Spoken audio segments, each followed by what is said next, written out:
variazioni e scorribande qui su Radio Libertà. Allora, uno dei modi migliori per capire dove ti collochi come politica, come visione del mondo, è capire che senso dai alla parola libertà, come la articoli, com'è secondo te la libertà. E in queste ore c'è una notizia che è un formidabile detonatore, diciamo, e che fa esplodere due idee diverse di libertà. La notizia sono le novità implementate nel decreto sicurezza, che peraltro in questi giorni sta anche conoscendo il suo percorso di conversione in legge in Parlamento, che sono però novità rilevanti, molto rilevanti. La più, diciamo, clamorosa e che prende il problema, per fortuna, una buona volta di petto, è quella degli sgomberi lampo, gli sgomberi immediati, cioè se qualcuno occupa illegalmente una casa, un bene altrui, viene sbattuto fuori in 24 ore. E questa notizia ha fatto emergere come, per, diciamo, l'area di centrodestra, i liberali, i conservatori, la libertà sia anzitutto la difesa della proprietà privata, come da purissima tradizione del liberalismo. Cioè il primo mattone della libertà è dove è la proprietà privata. Dove non c'è tutela, esistenza stessa della proprietà privata, non c'è libertà, non c'è possibilità per l'individuo di autodeterminarsi, svilupparsi, godere anche di quello di cui ha diritto. Poi non lo scopriamo, ma diciamo è l'ennesima conferma, questa notizia di oggi, che invece per i cosiddetti progressisti contemporanei la libertà è libertà di occupare, è furto, è abusivismo, è licenza illegale.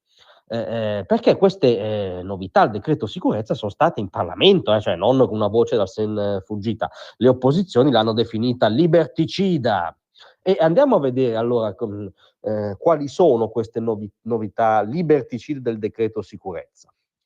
Anzitutto c'è ovviamente l'introduzione del nuovo reato di occupazione arbitraria di immobili destinati a domicilio altrui. Beh, insomma, contestare che questo sia un reato credo che forse neanche il miglior o peggior Fratoianni ci riesca.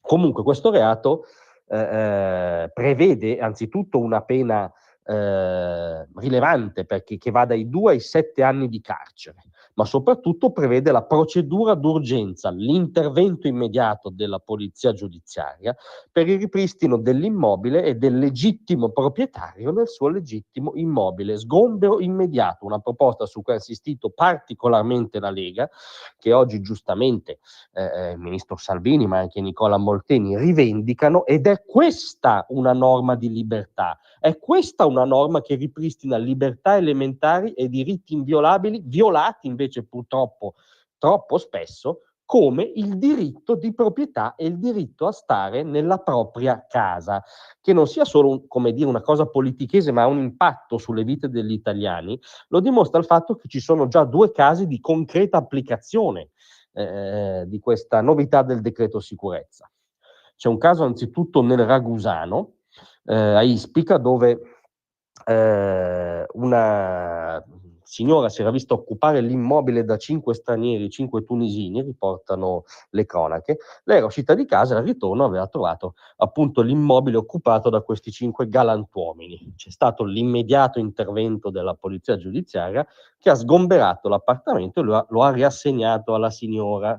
A Mestre è stato analogamente sgomberato immediatamente un immobile occupato abusivamente da un senzatetto rumeno, il quale è stato condotto al centro per il rimpatrio di Bari. Quindi non solo forte deterrenza con le pene per un reato odiosissimo, perché mi toglie la disponibilità di quello che è il primo bene, no? Il bene in cui trascorre la mia vita, ma anche e soprattutto il ripristino immediato della legalità con gli sgomberi immediati. Questo è un provvedimento che aumenta le libertà dei cittadini, non le diminuisce. Certo, le libertà dei cittadini onesti. Non sappiamo se sia questa postilla che dà fastidio alle nostre sinistre.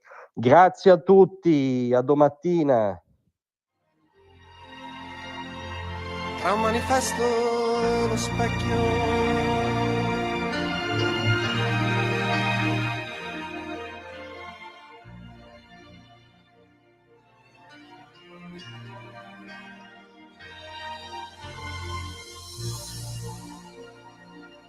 Avete ascoltato Liberamente.